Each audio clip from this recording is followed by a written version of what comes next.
If you invest the way people gamble in casinos, you're not going to do very well.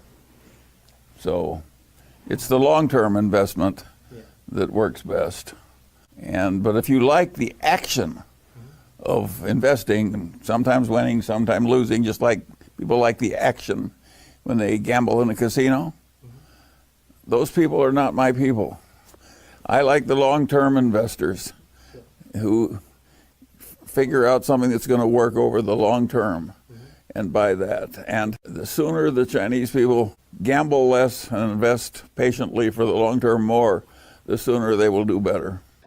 The world is full of foolish gamblers, and they will not do as well as the patient investors.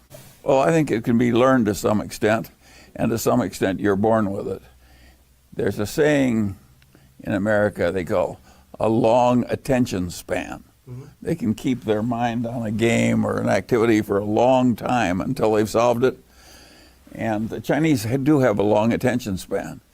And that is a hugely desirable quality because you're more likely to get the right answer if you think deeply and hard about a subject for a long time. And it's odd that a group of people who are so good at having a long attention span like to gamble so much, which is quite counterproductive. A lot of people think there is such a thing as truth in the markets, that the market is going to tell you something just by bouncing around. That is not the way Berkshire Hathaway or Charlie Munger invests money. We have a view as to what the intrinsic value is of what is being traded, and we only buy it when we think it's worth more than we're paying. So we're trying to make a long-term investment by waiting for something to be underpriced and then buying it. And we don't give a damn about all these gamblers in the market.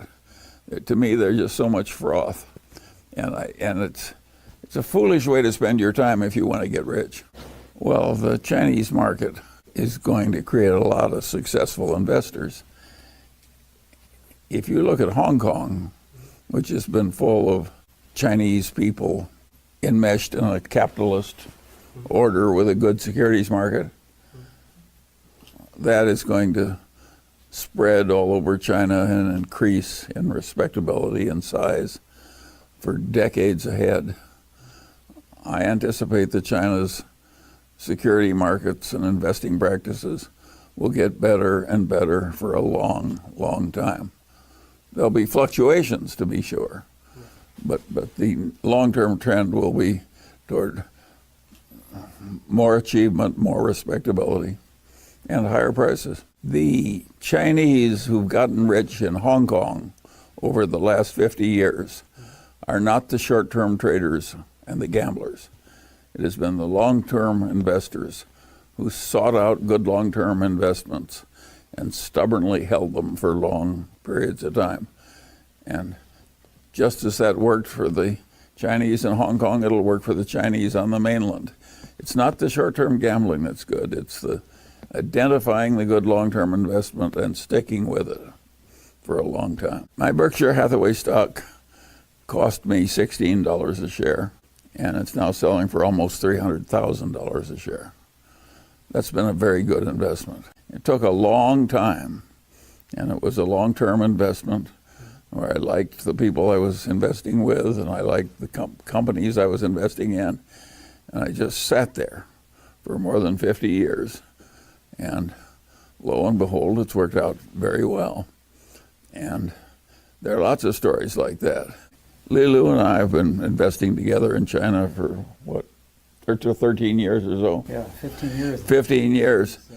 And we have bought a lot of securities and we've sold very few. I have not made very many bad investments. They've been small and not very many. I don't have many bad investments. Neither does Li Lu. Basically, the Mungers have three stocks, so to speak. We've got Berkshire, we've got Costco, and we have an investment in Li Lu's partnership. Three things. I'm well along in my 95th year. Three things. You don't need to own a lot of different things to get rich. The New York Times just interviewed and they asked me, why are these people in China so interested in Berkshire Hathaway and Charlie Munger. I know, it's very peculiar. 25%. It's very peculiar. It is very peculiar. Partly the book did it, but why do the Chinese like that book? I think the answer is that it sounds Confucian. China has a deep Confucian ethos. They want people to act modestly even though they're rich and powerful. They want people to constantly keep learning and to behave with dignity and reason and improve as they get old and keep working. Well, those lessons are not confined to one country. But it just happens that Warren Buffett and I act like a bunch of people that take Confucianism very seriously. That's why they like us. Oh, people, they know I like books. So he'll give me so many books that I either skim or read through 20 books a week. No, I get lots of books. I read a lot of biography and some history. I read almost no fiction. You said, he asked me what other reason for the reason that we're suddenly popular in China? Yeah. And I said, there's one more reason, is that Warren and I really like the Chinese. And of course, everybody likes people who like them. Oh, yeah. Yeah. So that's what happens. Now you say, why have the Chinese gotten so popular with a couple of Omaha boys? That's something that a lot of Chinese don't understand. If you look at China with the viewpoint of a United States citizen, here is what you see. When the Chinese first came in here, we were trying to build the Transcontinental Railroad in the winter through horrible passes in the steep mountains. And nobody could do it. It was impossible. People were dying and it was just too hard. So they brought in like 50,000 Chinese coolies who were in those days practically slaves. And they took those coolies up into the mountains in the winter and they said, you build a railroad. And they did. And the Americans couldn't do it by themselves. Well, that of course made a very favorable impression. Well, fade in, fade out. And now we've had all this immigration of Asians, Chinese, Japanese, Korean, Vietnamese, so on. And what have those Asians done in America? Well, they've come in and rapidly become doctors, lawyers, professors, businessmen, and so forth, and succeeded mightily.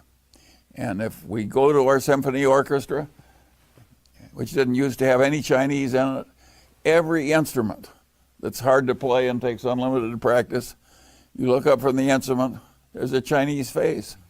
Well, of course, we find people popular who are succeeding so much in our country, and they're not causing a lot of trouble. They're just succeeding. And so naturally we like the Chinese. And I don't think the ordinary person on mainland China understands what an image of success China has in the United States because the Chinese Americans have done so well here.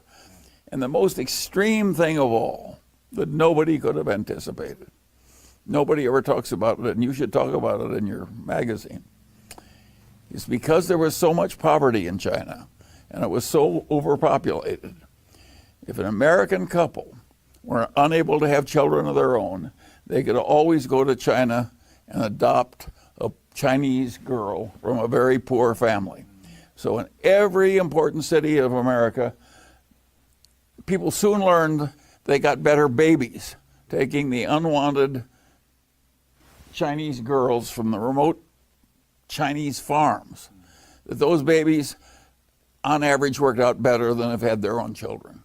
And so everybody wanted to adopt a child. They don't want an American child. They want a Chinese girl. And of course, all those girls worked out well. And most people in China don't realize how extreme that's been. That's happened in every American city. Every American private school is full of the discarded Chinese girls from the Chinese countryside, and they're getting all A's and winning the prizes. And of course it makes a favorable impression. And and you should write about it, because every city is full of these adopted Chinese girls being raised by American families, and they're spectacularly successful, even though they come from a background of poverty. So it's just dramatic, and it's all over America.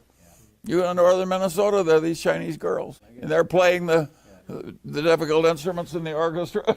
So from your perspective, where is Chinese security market today? It is like the 73, 74, 82. Where is it now? How do you really see the current stage of the security market? They wanted both of us to answer, so you'll go first. All right. I think there's more value for the investor if you buy the best companies in China or the best companies in the United States. I think that at current prices, the best companies in China are selling cheaper than the best companies in the United States. The Chinese don't have to go abroad to find good investments. They've got plenty right in their own country. There's some awfully strong companies in China that are selling at reasonable prices.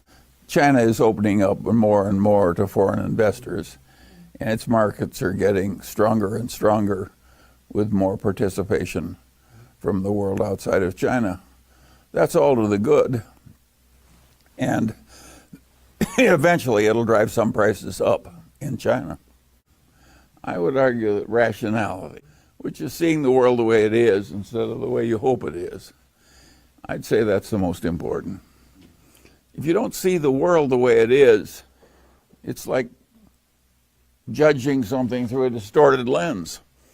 You think the world is one way and it's different. And of course, that leads to terrible mistakes. You want to think correctly. Well, you got to work at it, and you got to care about it. If you don't care whether you're rational or not, and you don't work on it, then you can just stay as irrational as you want all your life and take the lousy results you're sure to get. I carry it further, and it's basically a Confucian attitude. I think you have a moral duty to become as rational as you can. You work at it all your life, and you read a lot. Well, let me take it. Human nature in a big bureaucracy makes bad decisions. If you don't know that human nature in a big bureaucracy is going to make bad decisions, you may give more respect to those decisions than they deserve. So it helps to understand where human nature is automatically causing bad results so you can avoid them. Well, anything that enables you to predict and adjust to reality. The reality is, if you're dealing with a big, dumb bureaucracy, it's very difficult and unpleasant. And the sooner you learn that and how to handle it, the better off you are. Those are just out of the introductory course in psychology in every university. People don't learn. They teach it in the university and nobody pays any attention. Well, but let's take a simple question. As I said in that book, they offered me 300 shares of Belridge Oil, which I bought because I had the money on hand. Then they offered 1,500 more at the same price, and now I had to sell something or borrow the money. And so I bought the 300 and not the 1,500. Well, that decision has cost me now about $5 billion. I'd be $5 billion richer if I'd bought the other 1,500. It's the contrast. It didn't inconvenience me in any way to buy the 300, and it inconvenienced me. And just the extra contrast made my judgment go sour. And it was the dumbest goddamn decision, one of the dumbest investment decisions I ever made in my whole life. And it just came from a simple, the stock was not overpriced because it was a little more inconvenient for me to buy it. But the inconvenience was enough to trigger my mind. And there was another problem on that. It was even worse. The man who dominated that corporation was eccentric and heavy drinking, but the oil field wasn't drinking. That's right. Anyway, so I had two different psychological reasons why I made the wrong decision. I thought too much about how much the man was drinking, and too little about how good the oil field was.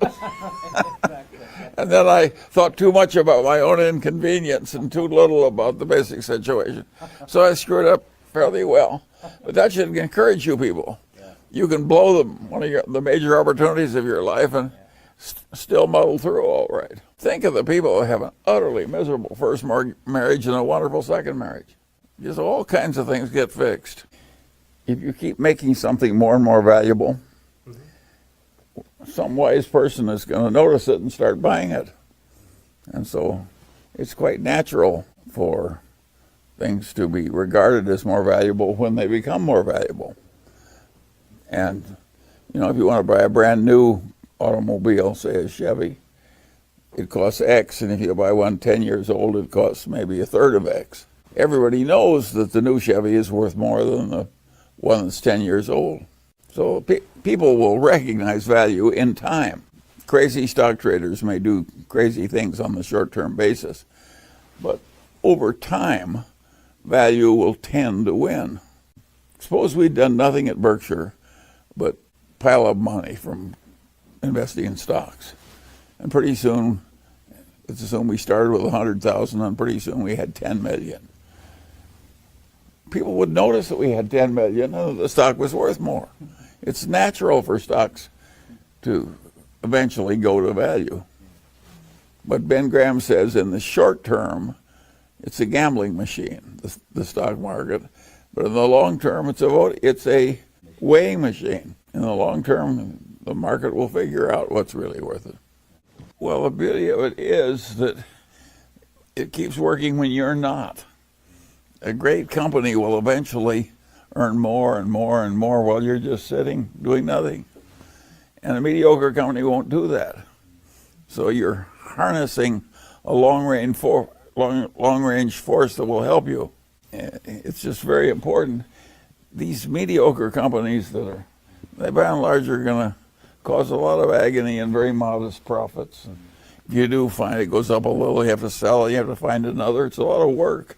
Whereas you just buy one great company, if you get the right thing at the right price, you just sit there. Well, when you say leverage, we use a little leverage because we got the insurance float and so on. So we have worked a little bit of leverage into but it's safe leverage. Nobody can call those loans or get nervous and sell our securities or something. But we use a little bit of leverage, but not much. And we don't ever borrow against our securities. We have 100%. Of course I would. If you give me 100%, you'd be out of your mind not to. You can't lose. By definition, of course, you'd use a lot of leverage over the cinch. Nothing is 100%. Yeah, nothing is. But suppose I use this example. Suppose you have a childless rich uncle, and he has a huge enterprise, enormously valuable, growing, getting more valuable. And he says, come into my business, I'll make you my heir, and you will inherit this wonderful big business. You've just been offered a sure thing. Why would you do anything else? You'd double down on the sure thing. Of course you would. That fortune's formula that came out of those people that beat the Hong Kong racetrack out of $100,000 a week for many years. But that was their formula. You can't bet too much in the Hong Kong, or you'll change the odds. That's the way a racetrack works. But they bet more when they were sure, and less when they were less sure. Berkshire has had great difficulty finding investments in the American markets that were low priced enough so we thought that they were very good investments. And finally, we found a few, and so they're a little different. After all, you can argue that Apple is a consumer electronics company, and Warren said he could understand consumer electronics better than he can understand computer science. And so that explains the Apple performance. So, and besides, there's another reason why we're doing it. You have to keep learning if you want to be a good investor. And so, as we've kept learning and as conditions have changed, our investments have changed. Well, the only thing we've announced we've invested in is Apple. I think that what Warren said was he understands Apple better than those other companies. We don't know everything. And so we invest in whatever we can find with our abilities that seems to us to offer good value. And of course, that sometimes causes an odd mix. Look at the airline investment. We have joked for decades about airline investment as being terrible for the shareholders who make airline investments. And all of a sudden, we buy stock in practically every airline. The stock just pounded down. They were so cheap and so powerful. And the conditions had changed a little, and we were willing to own some airline stocks. We changed. We changed because the world changed. Warren and I hated railroad stocks for decades. But the world changed, and pretty soon we got down to only 4 big railroads, and technology changed. The shipping to the Orient got important. The whole world changed. And then we bought railroad stock, and then we bought a whole railroad. We changed our mind because the facts changed. Don't you change your minds when the facts change? If you're a better person, you're likely to be a better investor. And if you're a wiser person, you're likely to be a better investor. What's not to like in Confucianism? Now, he was speaking a long time ago, 2,500 years, a long time ago. The world has found out a lot of things Confucius didn't know. But his basic attitude is pretty damn civilized. If you analyze who lives a long life, professors, judges, value investors, who lives a short life, journalists, hard drinkers, hard smokers. It's not very hard to know what to avoid. 是他的回答。Well, you're talking to a journalist, Charlie. I know, but in America, the journalists tended to smoke a lot and drink a lot and have a lot of deadlines, so always under stress, and they died young. And the judge just sits there. The courtroom goes at his pace, not somebody else's. There's nobody over him telling him to do something. The judge lives forever. And the trial lawyers, they die young too. Yeah, a lot of stress, a lot of problems. Really kind of What? Well, the traders have to really. And traders are the worst of all. The short-term stock traders die the quickest. 'Cause they drink and they smoke and they, 我说你在 they're tortured by. 其实芒格先生很了解我们的工作，实际情况就是。You describe perfectly the life of the journalist. Great advice. Yeah, But she doesn't drink, she doesn't smoke. So you live long. well, Warren and I don't meet so much anymore. We talk on the phone. We don't talk as much as we used to. But the one thing's the same. 30 people in Berkshire headquarters. Berkshire added $65 billion to its net worth last year. Guess how many people it added to headquarters? 0.